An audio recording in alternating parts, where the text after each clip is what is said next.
All right, guys, happy Thursday. Today is actually Michael Jackson's birthday. He would have been 66 years old today. Now, I know that some of you guys are having flashbacks to your childhood, thinking about all that Michael Jackson and his music meant to you. But a great many more of you are perhaps thinking, but Candace, wasn't he a pedophile? The media, man, it is one hell of an entity. It really can have you thinking that the bad people are good and the good people are bad. So today, I am going to tell you the true story of what happened to Michael Jackson. What and who killed Michael Jackson? Welcome to Candace.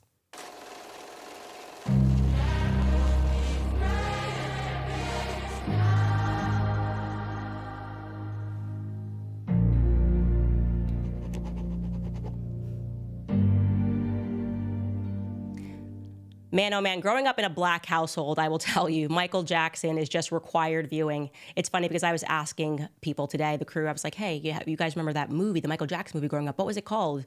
And they had never seen it. And I'm going, oh, what do you mean you've never seen it? I've seen it so many times. I probably should be able to give you the script of it verbatim. The movie was entitled The Jacksons and American Dream. And as I said, this was required viewing in all black households. There's not a black person in America who did not see that movie. You also never forget the first time that you saw Michael Jackson moonwalk in your childhood, watching the movie, watching him moonwalk. Maybe some of you guys were actually alive when he did it in 1983. That was when he premiered it upon a Motown stage, dancing to Billie Jean. Let's actually watch that clip.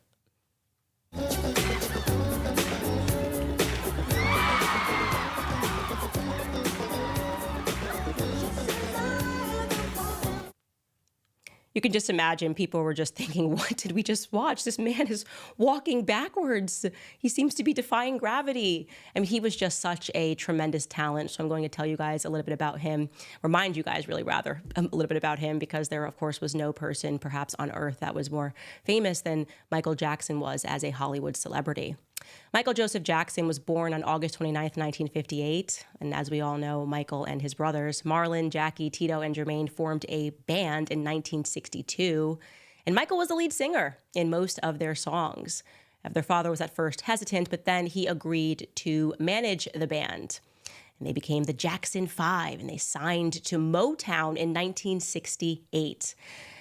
Now, the band was an instant success, and they gained fans worldwide. Again, like I said, you can't even imagine the level of fame that Michael Jackson reached even when he was just a small boy. Women throwing themselves at him, the young women, older women throwing himself at this young boy.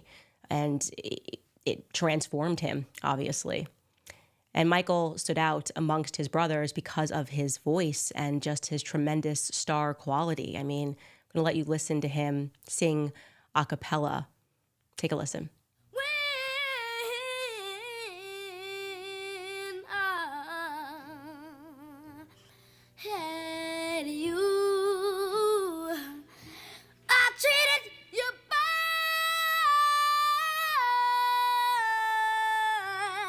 and wrong, my dear, and God since you went away. That right there is just the creator force inside of somebody. And you can see why people were moved to follow him, to adore him. People really just loved Michael Jackson, and his singles quickly climbed up the charts. Eventually, as we all know, Michael Jackson decided to branch out of his band with his brothers, and he began pursuing a career as a solo artist, not sure how it was going to go, and it went very well. He especially hit it big in 1979 after signing with Epic Records. He released his album Off the Wall. The singles Don't Stop Till You Get Enough and Rock With You shot to #1, and they're still actually amongst the most popular songs. And he won his first Grammy ever in 1980 for Best R&B Male Vocal Performance. Now, then came the album that no person could ever forget. Michael Jackson dropped Thriller in 1982, man. I mean, how many times did you watch this music video growing up? Everyone who followed Michael Jackson, I just thought it was the most amazing thing. This is artwork. He was putting on a real show for people, and it was just incredible to watch. And I just remember dancing in front of my TV screen, just trying to mimic Michael Jackson's dance move. I think I did a pretty good job, but no one could ever dance like the King of Pop himself.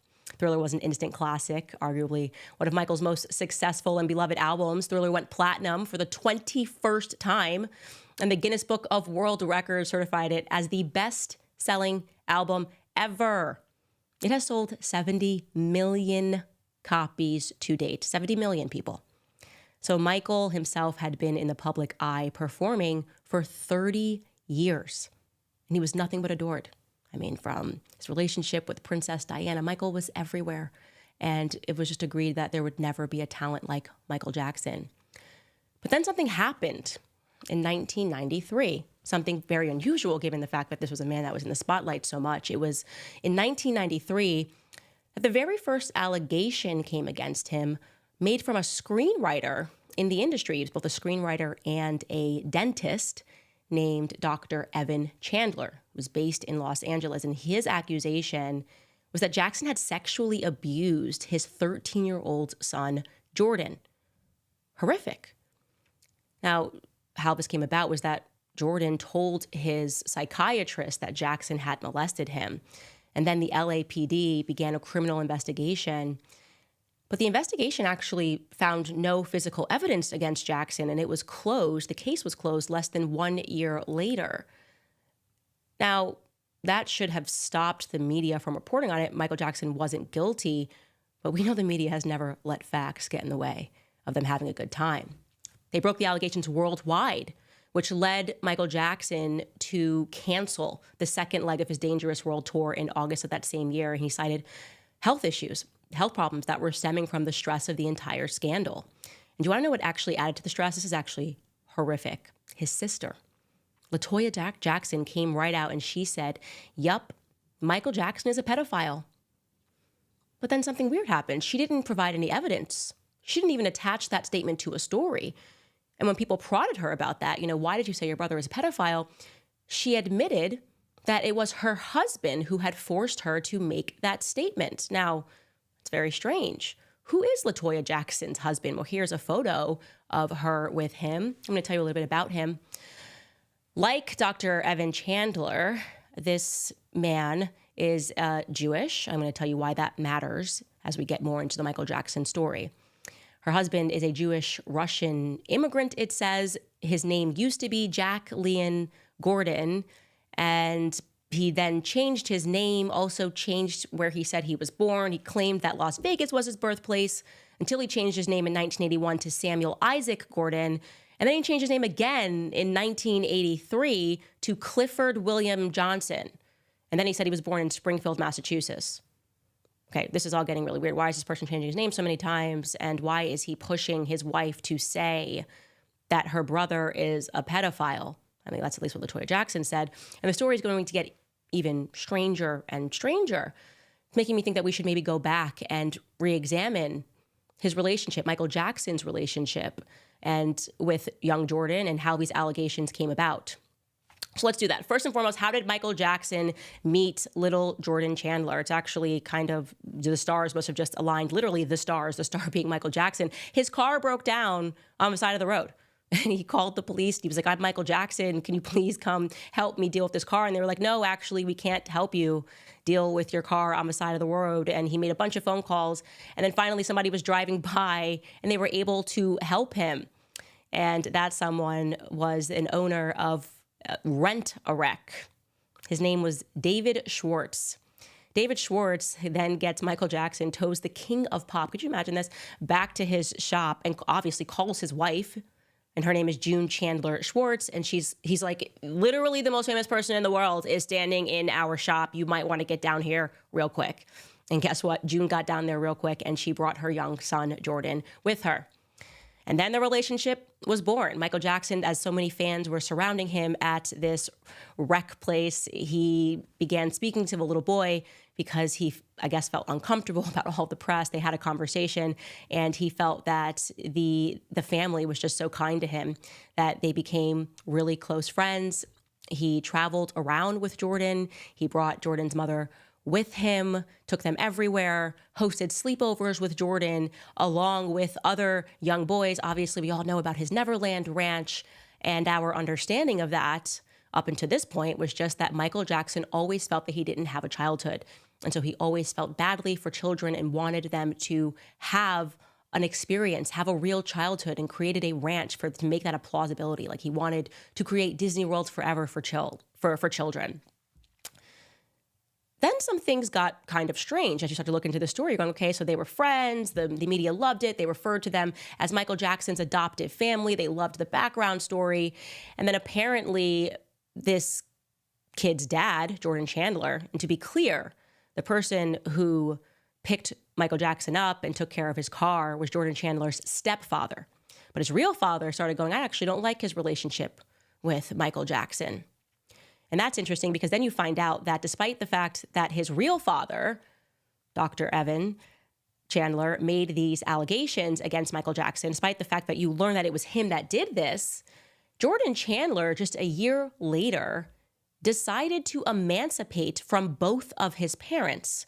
So you're following me. He's 13 years old. His biological father makes allegations at the age of 13 against Michael Jackson, the king of pop.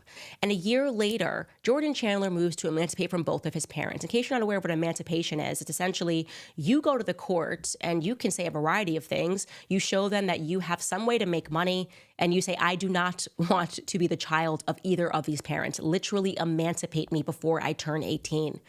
And the judge grants that if they believe that there's enough evidence that you should be emancipated. He did this. Jordan Chandler did this.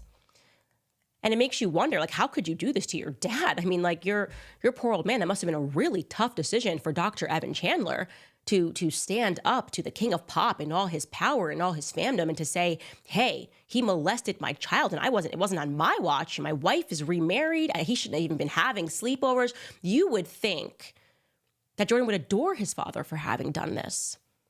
And then you find out that when he turned 16, he filed a restraining order against his dad because his dad tried to beat him with a weight.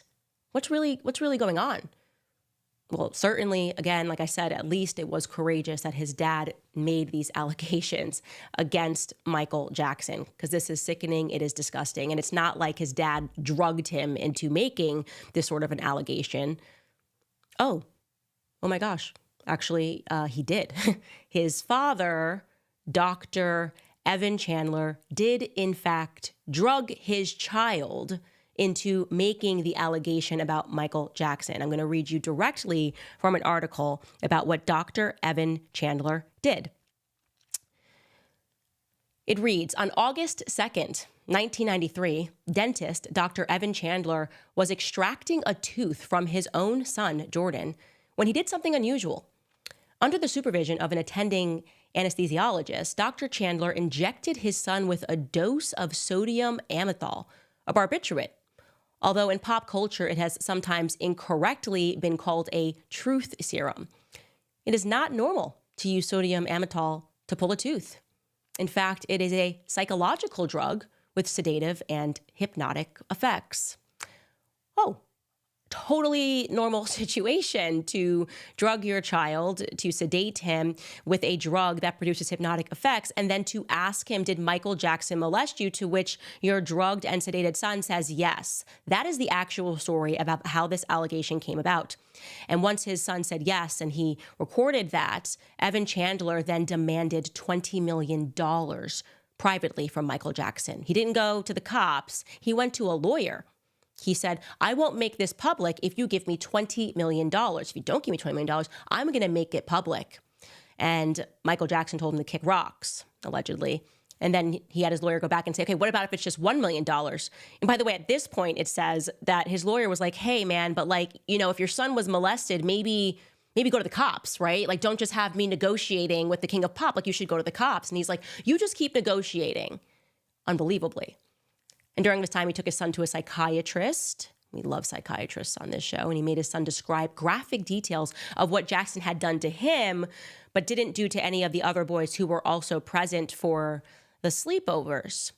You know, Jordan's mother at this point, June Schwartz, she and her new husband thought, you know, I think maybe he could be telling some lies. My ex-husband, maybe he's not that honest of a person.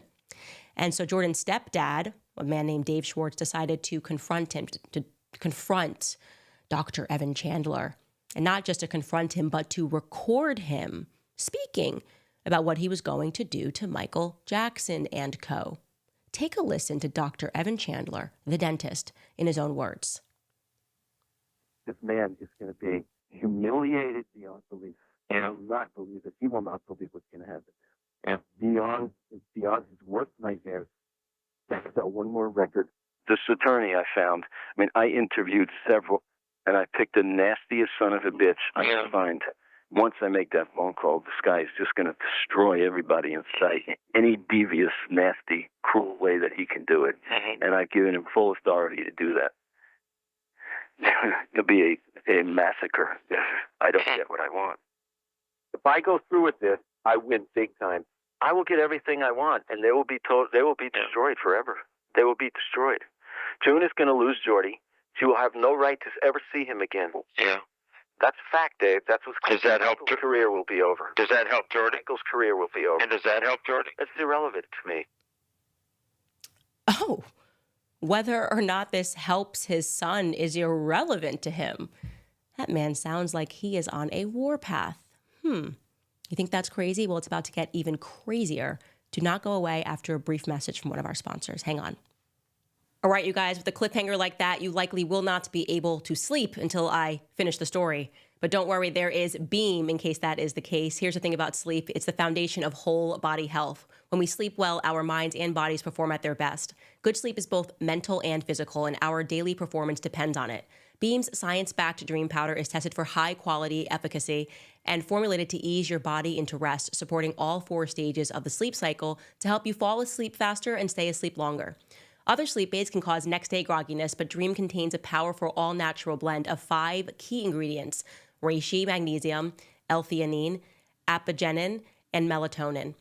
This blend helps you fall asleep, stay asleep, and wake up refreshed.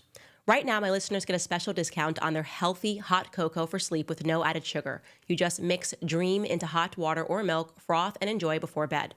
If you want to try Beam's best-selling Dream Powder, get up to 40% off for a limited time when you go to shopbeam.com/Candace and use code Candace at checkout. That's shopbeam.com/Candace and use code Candace for up to 40% off. Better sleep has never tasted better. So back to Evan Chandler, Dr. Evan Chandler, who definitely did drug his son into a confession. Does that count as MK Ultraing your son? I don't know. It's interesting, and it sounds like he doesn't care. His son is irrelevant to him. Maybe that's why he wanted to emancipate away from his crazy dad. And if you want an even crazier update, Evan Chandler, the person who started this initial allegation, he's no longer with us because he was suicided. He committed suicide in November of 2009, just 5 months after Michael Jackson was overdosed. Yeah, Evan Chandler shot himself in the head. There were absolutely no witnesses. There was no note, and he was found by his building concierge. That's just a fun little update for you. But back to Michael Jackson, because even though, like I said, though that never went through, they dropped this case in less than a year. The media kind of saw that there was this squeeze on Michael Jackson, but then they let it go. There were no more allegations against Michael Jackson until almost 10 years later, when suddenly there was an explosion of allegations against Michael Jackson. And I want you to remember that year, 2003 is when it began. It began when a boy named Gavin Arvizo accused Michael Jackson of child abuse, saying that he was under 14 at the time of the alleged crime. The singer was then charged because of this allegation with 7 counts of child sexual abuse and 2 counts of administering an intoxicating agent. What does the public actually remember from that time? What do you remember from that time? Well, we remember that Michael Jackson was wacko jacko, that he was crazy, that he was addicted to drugs, whatever his doctor was injecting him with. Here are just some of the headlines: wacko, jacko, backo, jacko, sex raid, wacko, jacko, jacko on the attacko. This is like seared into my memory. I'm sure it's seared into your memory as well. This is what I remember. And I also remember that he was anti-Semitic. Yeah, there were headlines calling him an anti-Semite, saying that he hated Jews. And by the way, they had evidence because, so weird, but his doctor who overdosed him also recorded Michael Jackson while he was also clearly sounding like he was high on drugs. Maybe his doctor gave him drugs and then spoke to him. And somehow this recording this conversation between him and the doctor made its way out into the public. And yeah, it's a fact. In the conversation with his doctor, he referred to Jews as leeches, said that they were trying to take everything from him. And then he was labeled worldwide as, like I said, not just crazy, but also an anti-Semite. And that is just not what you want to be called in the press. It was then revealed that Michael Jackson kept an enemy list on which he had Tommy Mottola, along with, I'm not kidding you guys, Rabbi Shmuley. Yes, that Rabbi Shmuley. He had him on this list, and Rabbi Shmuley then, after Michael Jackson died, then released recordings of him that he said Michael Jackson definitely wanted him to do, even though he was on this list for Michael Jackson. Also, illusionist Uri Geller, attorney Gloria Allred, the one that we associate with all the Me Too cases that have been taking down a lot of men. He also listed the DA, Tom Sneddon, and Janet Arvizo, the mother of that accuser, Gavin Arvizo. By the way, when you have spare time, you should look up Janet Arvizo. You should look up how many celebrities, I'm talking everybody from Jay Leno to Chris Tucker, who have spoken out about that family and have accused them, many people, of intentionally being fraudulent. I'm just giving you the facts. You can look that up in your spare time. But this was his list. He had a list of Jews who he said were trying to ruin his life. But we don't really remember that part.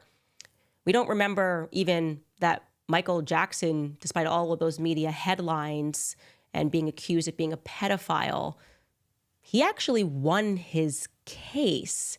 Yeah, despite 10 years of investigation, no proof was ever actually produced. I'm going to allow Ian Carroll, one of my favorite TikTokers, to explain that to you. Take a listen. The FBI were investigating Jackson for 10 full years, and they presented no evidence of criminal conduct on Jackson's part. The files have been declassified and you can view them yourself. They include a raid of his home where they confiscated all electronics. This is their ID number that you'll see. We're talking computers, hard drives, cell phones, where they say the amount of gigabytes. And then following are pages like this where they have the ID of the different devices and they all say nothing. Literally, they all say this. They found nothing. But that didn't stop the press from running made-up stories about how secret FBI files revealed that Jackson had paid millions in hush money to dozens of boys he had abused, despite the FBI files directly negating that statement. Well, that is an absolute fact. Michael Jackson was acquitted on all counts on June 13th, 2005. But of course, despite the fact that a jury acquitted him, despite the fact that the pop star had been vindicated in a courtroom, we know that's all about the media. It's all about what the media writes. The media tells you what a person is, irrespective of whether or not they have any evidence of whether the person is, in fact, what they say he is. That's the power of the mainstream media. Michael Jackson himself insisted that he actually was the victim of mother and son con artists, plus a prosecutor who had a vendetta. But a vendetta about what? And also, can somebody explain why he decided to, at the end of his life, become an anti-Semite? Become a Jew hater? Oh, actually, yeah, Ian Carroll can explain that portion again, too. Take a listen. When you look into those allegations or those insults, you realize that because of his will that was probably fake and filed right before his death. So the will was signed on July 7th in Los Angeles by 3 witnesses. But Jackson's family pointed out that he was in New York that day, and there's video proving it. So they changed their story. But the witnesses definitely saw it, and it was just in New York. So anyways, because of this will, John Branca was put in charge of his estate, which included his net worth of $230 million, but far more importantly, his 50% share of Sony ATV worth $750 million. Yes, he was taking on Sony. He was going after the hand that feeds him. And when you look into John Branca, in 2003, Jackson fired Branca because he was siphoning money out of Jackson's accounts in collusion with Sony Music CEO Tommy Mottola and funneling it through a bunch of offshore accounts in the Caribbean. John Branca is Jewish, and Tommy Mottola is also Jewish. Plus, Tommy Mottola married Mariah Carey partway through his life when she was a young woman, and he was an old man. And there are other allegations about that whole situation you can look up on your own. Yeah, so there you have it. Michael Jackson went to war with some very powerful people. And I don't know why, but I guess in his will, he wanted to leave everything to those very powerful people. He, as Ian mentioned, went after Mottola, Tommy Mottola, very powerful person in the industry who has connections, according to Vanity Fair, to the mafia, right? So we're talking about some people that could do some real harm. When you read that article, I advise you do, called it's entitled Tommy Boy, to learn about his history. And really, Michael Jackson was outwardly talking even about the things that Mottola had done to Mariah Carey. He referred to Tommy Mottola as the devil. Like I said, he's not the kind of person that you want to go to war with. And not only that, Michael Jackson had the courage to call out how record companies cheat their artists. He wanted to stand up for these small guys and say, we cannot allow these sorts of things to go on anymore. Take a listen. Record companies really, really do conspire against their artists. They steal, they cheat, they do whatever they can, especially the black artists. Sony, Tommy Mottola. Tommy Mottola is the president of the record division.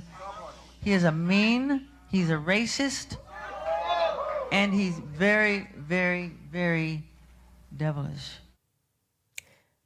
That clip was from 2002, his declaration of war on the industry of people who he was alleging was intentionally stealing and selling artists short, and who he no longer wanted to work with because he wanted to be a free agent. He wanted nothing to do with these people. And as Ian said, he was fighting this war privately and he was winning. At least he was winning it in the courtroom. But as I said, the courtroom doesn't dictate wins, does it? And in that measure, everything that he was doing was really all in vain, because he is now remembered as Wacko Jacko, a title that was created for him in the mainstream media that really hurt him. In fact, he sat down with Barbara Walters and spoke about how much that name hurt him. Take a listen. You should not say he's an animal. Should not say he's Jacko. I'm not a Jacko. I'm Jackson. I have a heart and I have feelings. I feel that when you do that to me. It's not nice. After the trial, Michael Jackson stepped away from the spotlight, and then it was reported, because having fought all of these lawsuits, that he was on the brink of bankruptcy.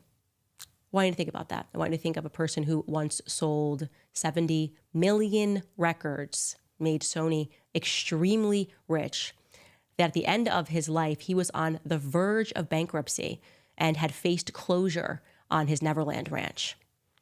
And he never did, by the way, return back to Neverland. In 2009, he announced that he was going to put together some comeback concerts, and there were rumors about his financial situation, but the concerts never came to pass because, well, we know Michael Jackson unfortunately died of an overdose that was administered to him by a doctor. No one was there other than, the guy that you're supposed to call if you get into trouble with Diddy. We've spoken about that in a past episode.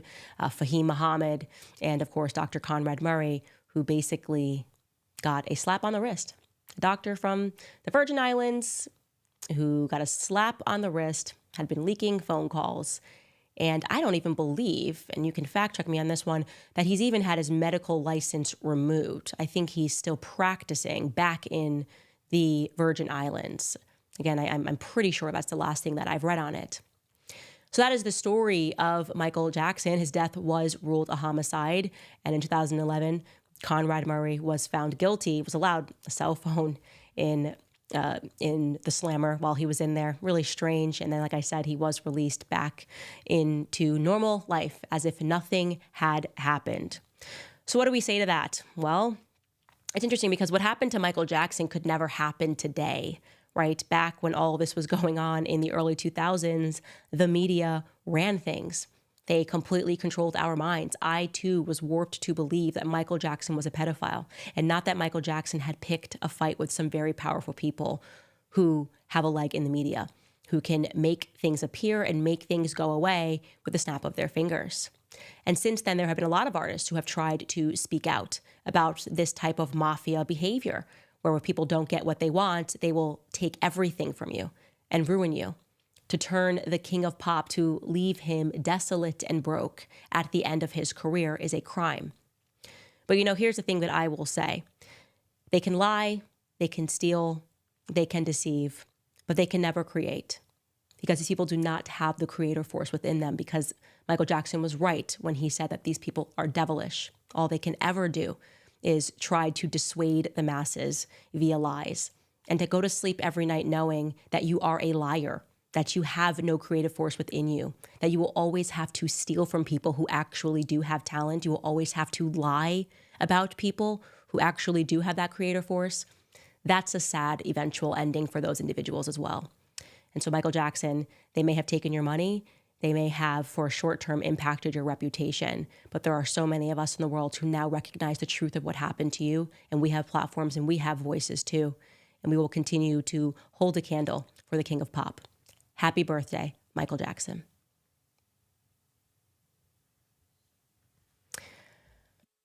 Is this a good time to talk to you guys about finding an honest doctor? Because I know that a lot of us struggle to find one, especially today with Big Pharma. It can just feel impossible. That's why millions of men and women have turned to Native Path and their vast selection of high-quality nutrition products. Native Path was created by a Texas doctor of physical therapy who discovered how poor nutrition was linked to many of the health issues his patients were dealing with on a daily basis. Their original collagen peptides include a unique protein that naturally declines with age and is proven to significantly increase bone strength and soothe joint pain. It minimizes wrinkles and cellulite, enhances hair follicle thickness, and even reverses nail damage, with users reporting results in as little as 2 weeks.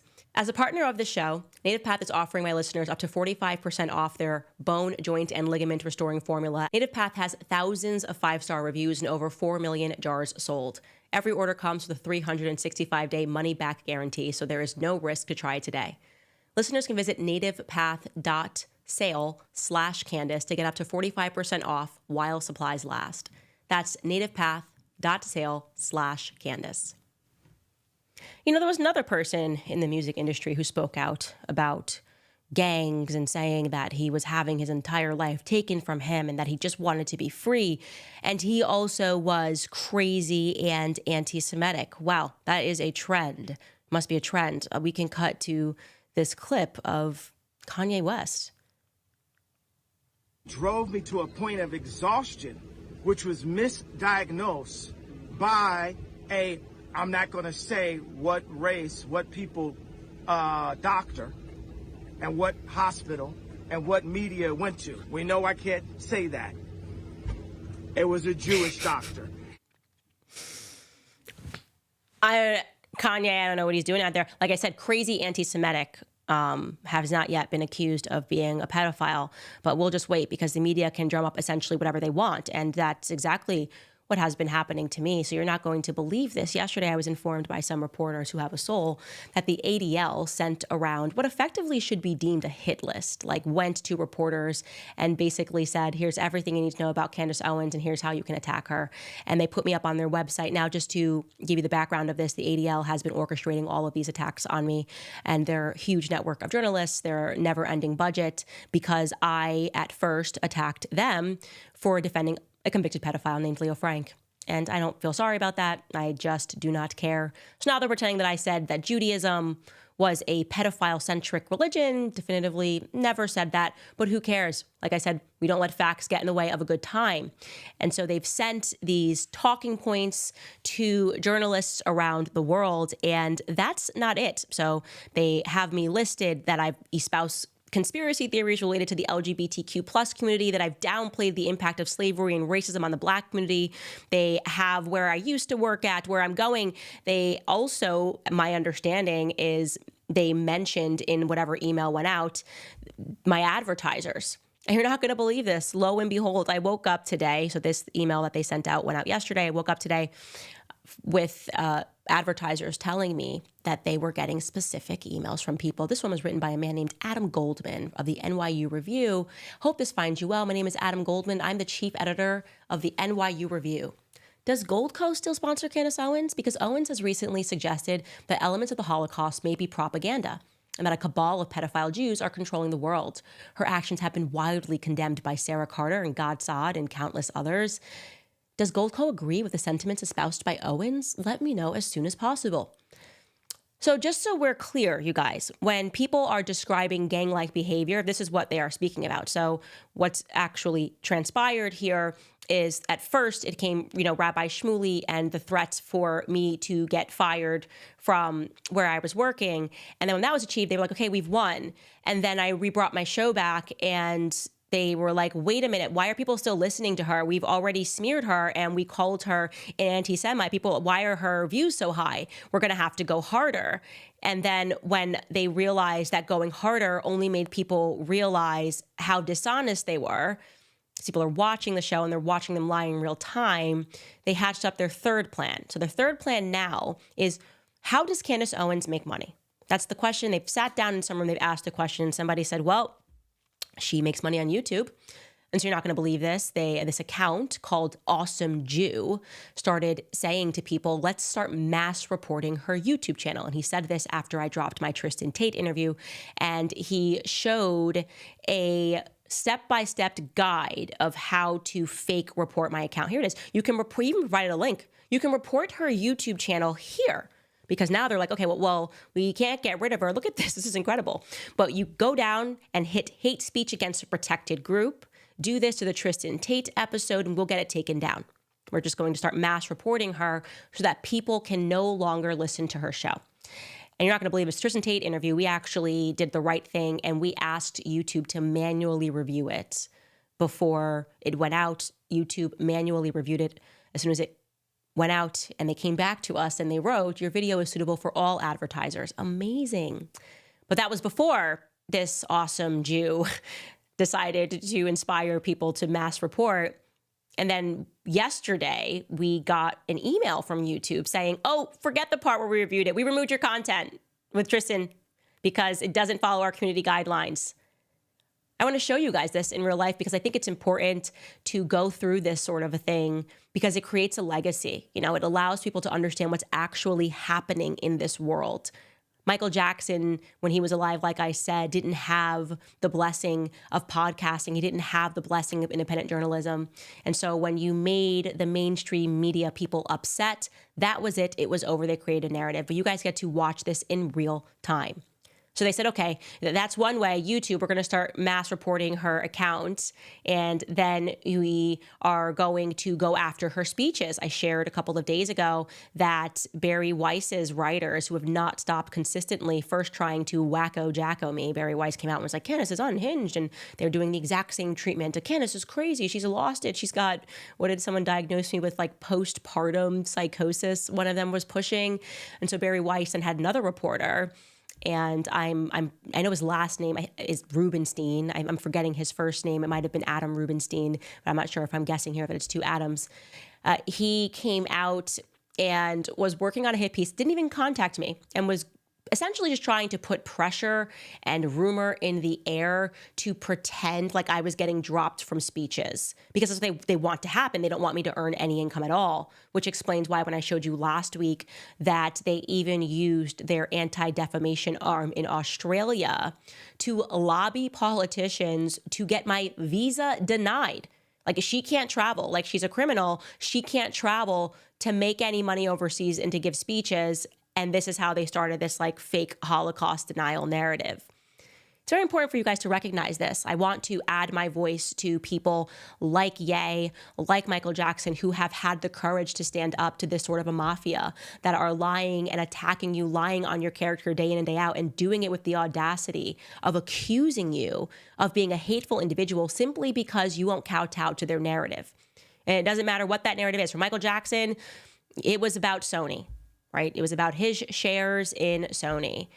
For Kanye, it was how dare you speak out on what was done to you when he started saying he was going to start naming people in the industry that were doing stuff to him.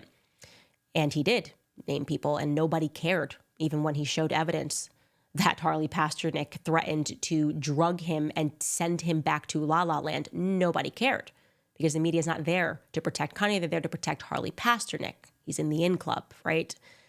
And now with me, what was my crime? Well, I don't agree with Bibi Netanyahu. I'm not like the scores of other America First conservatives who will fall over themselves and allow Bibi Netanyahu to spit in their figurative faces and speak about America like we are a worthless slave colony. that exist only to do the bidding of Bibi Netanyahu, that we have no right to critique anything that he says. You want me to believe that that guy's a victim? I just don't buy it. And so they have been swarming like hornets, and they are hell-bent on making sure that we cannot speak, that we do not make any money. And like I said, I thank God every day for the platform that I have. And while I have it, I am going to awaken the masses, because it's happening to too many Black people for me to be comfortable with. Too many Black artists who are talented, who come out, and when they're existing within a corporation, they're adored and they're applauded. I mean, I'm out there speaking about Black Lives Matter and everything that Black Lives Matter is doing that's wrong, the criminality, the gangs that are operating and pretending that things are about racism when in fact there are valid critiques being launched against these gang members. And that media said, go Candace, we love you. We want you to do more of this. We want to fund this. And then those very same people, at the minute that post-October 7th, we were commanded to all pay attention to what was happening overseas. When I said, wait, actually, I don't agree with this many children dying. I don't agree with any of this. Then flipped, did a complete 180, tried to wacko Cando me, tried to pretend that I'm completely illogical and coming apart, because how dare I question what they assert is the narrative. So that's where we're at. And I think it's important for people to be aware of what's happening in society. And like I said, I will continue to use my platform to speak about that. Guys, as a final throw to American Financing, obviously interest rates have dropped, and right now is the perfect time to call my friends at American Financing. They're a family-owned company that is helping people just like you create meaningful savings every single month. Their salary-based mortgage consultants look at your full financial picture, including those frustrating credit card balances where you're paying upwards of 20 to 30% in interest payments every month. They work with you to create a loan program to wipe that out, and in some cases, have some cash left over to create some emergency savings. American Financing is a true partner in helping you and your family save money. They never charge any upfront or hidden fees. It costs you absolutely nothing to find out how much you can save. Their average customer is saving over $800 a month. And if you start today, you may delay 2 mortgage payments. So call 800-795-1210. Again, that is 800-795-1210. Or you can visit americanfinancing.net/Owens. I like to credit myself for being so calm and not vitriolic and not commanding people that follow me to attack them in the same way. I do believe that the high road is going to win in the end. I do, when people say, well, why don't you sue the ADL? Why don't you do that? First off, these people have unlimited funds, and that's what they love. They love a courtroom fight. These people love the idea. I mean, you've got judges and you've got DAs. It's funny that Michael Jackson was listing a DA prosecutor they said was after him that are seemingly on people's payrolls now when you see everything that's happened to Donald Trump.